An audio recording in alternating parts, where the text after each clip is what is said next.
Assalamualaikum warahmatullahi wabarakatuh. Perkenalkan, nama saya Sabrina Audrey Yasmin dengan NIM C1 C0201137 dari kelas R10. Sini saya akan menjelaskan materi akuntansi syariah yang berjudul Fikih Zakat. Yang pertama ada pengertian zakat. Dari segi bahasa, zakat memiliki kata dasar zakah yang berarti berkah, tumbuh, suci, bersih, dan baik. Sedangkan secara terminologi, zakat berarti aktivitas memberikan harta tertentu yang diwajibkan Allah Subhanahu wa Ta'ala dalam jumlah dan perhitungan tertentu untuk diserahkan kepada orang-orang yang berhak. Zakat merupakan suatu kewajiban Muslim yang harus ditunaikan dan bukan merupakan hak, sehingga kita dapat memilih untuk membayar atau tidak. Selanjutnya ada sumber hukum zakat. Yang pertama ada Al-Quran. Ambillah zakat dari sebagian harta mereka. Dengan zakat itu, kamu membersihkan dan mensucikan mereka dan berdoalah untuk mereka. Sesungguhnya doa kamu itu menjadi ketentraman jiwa bagi mereka. Dan Allah Maha Mendengar lagi Maha Mengetahui. Quran Surat 9.2 103. Yang kedua ada As-Sunnah, yaitu Abu Hurairah berkata, Rasulullah bersabda, siapa yang dikarunia oleh Allah kekayaan, tetapi tidak mengeluarkan zakatnya, maka pada hari kiamat nanti ia akan didatangi oleh seekor ular jantan gandul yang sangat berbisa dan sangat menakutkan dengan dua bitnik di atas kedua matanya. Hadis riwayat Bukhari. Selanjutnya ada jenis zakat. Yang pertama ada zakat jiwa atau zakat fitrah. Adalah zakat yang diwajibkan kepada setiap muslim setelah matahari terbenam akhir bulan Ramadan. Lebih utama jika dibayarkan sebelum sholat Idul Fitri. Karena jika dibayarkan setelah sholat Id, maka sifatnya seperti sedekah biasa, bukan zakat fitrah.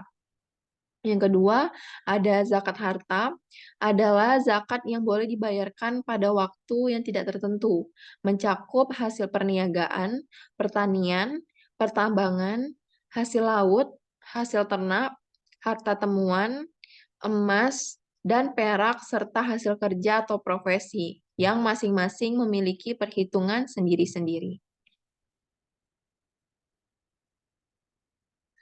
Ketiga, ada objek zakat, zakat binatang ternak atau zakat anam, zakat emas dan perak, zakat pertanian atau zakat ziraah, zakat barang temuan atau rikas, dan barang tambang atau al-ma'adin, serta hasil laut, kewajiban zakat atas rikas, madin, dan kekayaan laut, zakat perdagangan atau tijara, zakat produksi hewani, zakat investasi, zakat profesi dan penghasilan, zakat atas uang, dan zakat perusahaan atau institusi.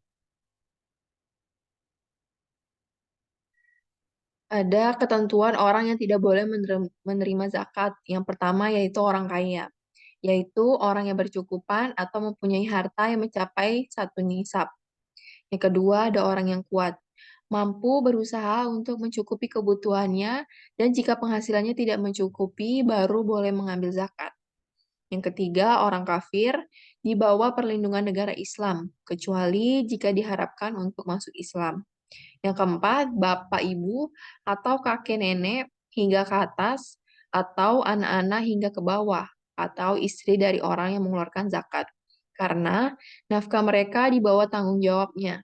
Namun diperbolehkan menyalurkan zakat kepada selain mereka, seperti saudara laki-laki, saudara perempuan, paman, dan bibi dengan syarat mereka dalam keadaan membutuhkan. Selanjutnya ada hikmah zakat.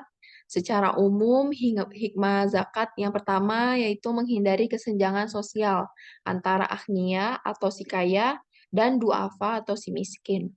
Yang kedua ada pilar amal jama'i atau bersama antara si kaya dengan para mujahid dan dai yang berjuang dan berdakwah dalam rangka meninggikan kalimat Allah Subhanahu wa taala. Yang ketiga, membersihkan dan mengikis akhlak yang buruk. Keempat, alat pembersih harta dan penjagaan dari ketamakan orang kikir, memberantas penyakit iri hati, rasa benci dan dengki dari diri orang-orang di sekitar pada pada orang yang berkehidupan cukup apalagi mewah.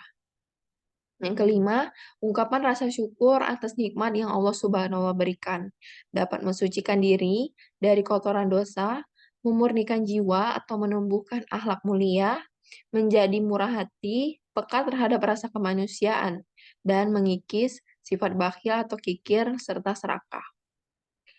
Dampak zakat bagi si pemberi yang pertama yaitu zakat mensucikan jiwa dan sifat kikir. Zakat yang dikeluarkan semata karena mengikuti perintah Allah dan mencari ridhonya akan mensucikan dari segala kotoran dosa secara umum dan terutama kotor sifat kikir. Yang kedua, zakat mendidik berinfak dan memberi, sehingga memiliki jiwa dermawan, mulia, dan pemberi, bukannya jiwa yang hina dan tidak mau memberi. Yang ketiga, berakhlak dengan Allah. Kesempurnaan kekuatan berpikir tergantung pada mengagungkan perintah Allah, dan kesempurnaan kekuatan beramal tergantung kepada kasih sayangnya kepada makhluk Allah. Yang keempat, zakat merupakan manifestasi syukur atas nikmat Allah. Ungkapan rasa syukur kepada Allah yang senantiasa memberikan nikmat kepada hambanya, baik yang berhubungan dengan diri maupun hartanya. Yang kelima, zakat mengobati hati dari cinta dunia. Zakat merupakan suatu peringatan terhadap hati akan kewajiban kepada Tuhannya dan kepada akhirat, serta merupakan obat agar hati jangan tenggelam kepada kecintaan akan harta dan dunia secara berlebih-lebihan. Dan yang keenam, zakat mengembangkan kekayaan batin. Sesungguhnya, orang yang melakukan kebaikan serta menyerahkan diri untuk membangkitkan saudara seagama dalam menegakkan hak Allah, maka orang tersebut akan merasa besar, tegar, dan luas jiwanya, serta merasakan jiwa orang yang diberikannya seolah-olah berada dalam satu gerakan. Selanjutnya ada dampak zakat dalam kehidupan kehidupan masyarakat. Yang pertama, zakat dan tanggungan sosial. Zakat adalah salah satu bagian dari tatanan jaminan sosial dalam Islam. Yang kedua, zakat dan ekonomi. Zakat dari sisi ekonomi adalah merangsang si pemilik harta kepada alam perbuatan untuk mengganti apa yang telah diambil mereka. Yang ketiga, zakat dan tegaknya jiwa umat. Zakat memiliki sasaran dan dampak dalam menegakkan akhlak yang mulia, yang diikuti dan dilaksanakan oleh umat Islam, serta dalam memelihara roh dan nilai yang ditegakkan oleh umat. Baiklah, sekianlah penjelasan dari saya. Mohon maaf bila ada kesalahan. Saya akhiri. Wassalamualaikum warahmatullahi wabarakatuh.